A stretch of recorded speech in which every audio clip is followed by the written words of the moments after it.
Hi, I'm Lisa from the Dog Play and the Dog Learning Centre. I'm here with another vlog, and this topic is the husky that I'm fostering. So when he arrived, he was classed as an aggressing case. He arrived and he was skin and bones. You'll know this if you've seen the first vlog, and he was just lovely. I saw no aggression in him. I was pleasantly surprised. Good manners within the home.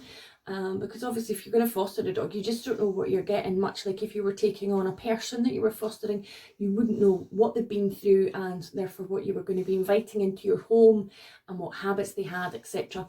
So he great behaviour displays over the first sort of 36 hours, and then we had a few wee instances after that. I'd exposed them to quite a bit, which I've already said, I realised now it was too much too soon, but for me watching him, I thought, oh, he's coping so well, so that's great. Just because he's coping so well doesn't mean to say I had to continue with it.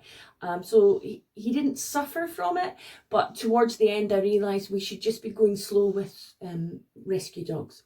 So I've slowed it down with him this week. We've stuck to our 1 walk a day. So with the husky, that's not a lot, but I've been doing training with him in the back garden and in the house as well, so that uses up some of his brain power. So he's certainly getting mental stimulation anyway. We've been out walking, pulls like a steam train on the lead. Lead walking, it's not a workshop or a class, it is a course, and you need to focus on it. You're practicing constantly. If you don't practice, you're not going to get to where you want to be. And if you have a puppy, the best thing you can do is teach your puppy to walk on a lead. So it's got a variety of names out there. Loose lead walking. We like to call it connected walking because it's all about you and the dog having connection. The dog needs to be aware of who's on the other end of the lead. So in the case of this husky, he's not really aware of who's on the end of the lead. He pulls like a steam train and he's barking and shouting at everything he sees in the environment because he's mentally stimulated by everything, because he wasn't walked before, so he's not sure what things are. He's eager to get over, he's eager to kind of pound down and play around, but it can look quite scary to other people, and other dogs are a bit put off by it as well because the behaviour is unstable.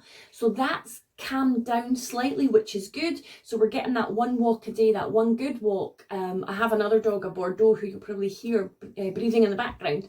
So myself and the dogs are out. I have 1 dog, somebody else has my Bordeaux, and we're out walking. So he's watching the Bordeaux on the lead. So she can be a little bit pulley at times, but most of the time she walks very, very well. So he's beginning to take notice that she doesn't pull like a steam train. So there's been a slight reduction in the pulling on the lead. And when he's barking and lunging on the lead, it is because he's too close to something that he can't cope with, be it a squirrel or another dog on lead, off lead, a person, a bike, whatever. So when a dog's barking like that, they generally are just saying that they can't cope in that environment and we need to change something. So I back off. I go into the side, I go into the bushes, I go back the way I came, whatever it is I need to do to give the dog space, and he immediately calms down. So what I'm teaching him is, if you're reacting like that, I'll give you the space that you're asking for. So he's learning to trust me because I'm listening to him and I'm responding to him on the lead. And so we've had a good few days. People do look and think, he looks aggressive, but they don't know the story. We can't think about, we can't take into consideration other people's judgments on us or the dog. I'm a bit of a chatter anyway, so I just say to people, he's a rescue boy, he's just a bit nervous. And if people know anything about dogs, then they'll understand, and if not, hopefully they take heed of what I'm saying and realise that there is another side to the story and you shouldn't judge a book by its cover. So we've definitely had a good few days and he is calming down. He's great in the house, but it's not all plain sailing. We had an incident where one of my sons dropped a piece of food and both dogs went for it. Obviously the husky has been starved, he's like a skeleton, so therefore he wanted it more so than my other dog, and they had a bit of a scrap. So it's handbags at dawn. I watched it, I was able to intervene. There was no, he nicked an ear and there's a lot of blood capillaries right around the periphery of the ear, so sometimes if an ear gets cut, it is like a murder scene, but I know not to panic. So cleaned it up, she's absolutely fine. If he wanted to, he would have caused her severe damage, and he didn't want to, and I was able to witness the fight, so the body language, I could see all of that. We've had a few instances where he shouted at her. He's gone in to tell her off, even though my Bordeaux is older than he is. He can be a little bit, he's guarded food, which we can appreciate because he's been starved, so we know the reason for that. And twice now when she's come to get attention from me and he's been nearby, he's had a little pop at her. So it's handbags at dawn, but there's no actual connection there. If they really wanted to, they'd go in for it. If dogs wanted to, they'd kill each other. There's not been any of that. It's, you know, that sort of handbags, that kind of fight. That's what's been going on. It's not all plain sailing, and it can be stressful.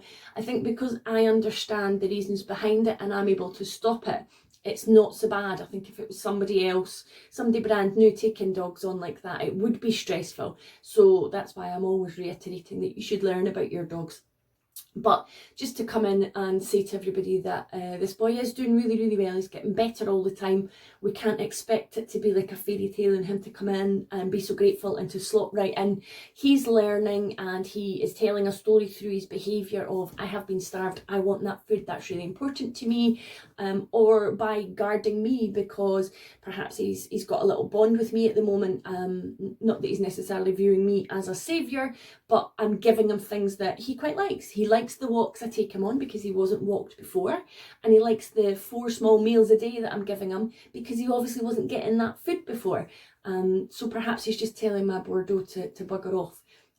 So we just make sure that we try and limit the possibility of these things kicking off. It's all about management. It's not always possible in a home, and obviously it's my job and I am trained to deal with that and I'm able to deal with it. But certainly if you were to take on a rescue dog and you had another dog in the home, it's something that you really would want to get advice on. It's a worthwhile thing though, because I can see this boy getting rehabilitated as time goes on, and I don't know, I might even feel a slight slither of a difference over his hips and his spine, because he was just so rigid and protruding when he first came. But no, he's absolutely doing well, and I will do more vlogs on his progress as things happen.